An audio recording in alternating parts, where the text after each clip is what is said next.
Дигни темпото, увеличи печалбите. Темпобет. Програмата на петия кръг в А група. Срещата започна отлично за червено-черните, които поведоха още в седмата минута, след като Кристиян Добрев се възползва от хубаво центриране на Марчо Давчев от пряк свободен удар и не остави шансове на вратаря на гостите Иван Георгиев. Железничарите продължиха да диктуват темпото и пропуснаха още две изгодни положения чрез Искрен Писаров и Марчо Давчев. В средата на полувремето Николай Петров си изкара много глупав червен картон за обидни реплики срещу главния съдия Калин Людмилов.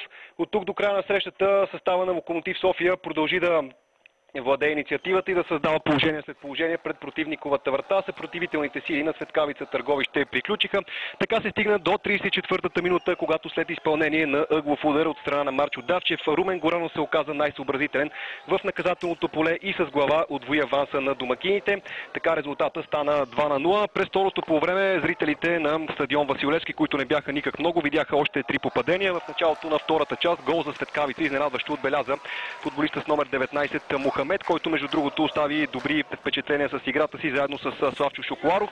В 63-та минута обаче влезлия като резерва Мирза Мешич сложи точка на спора с трети гол за отбора на Локомотив София. Крайният резултат в 87-та минута оформи Преслав Юрданов с хубав шут от малък ъгъл. Крайен резултат Локо София Цветкавица 4-1. Зрителите ни могат да очакват подробен репортаж в късната ни емисия. Така Локо София спечели втората си победа от началото на шампионата, а за състава на Цветкавица остана огромното разочарование след петото поредно поражение.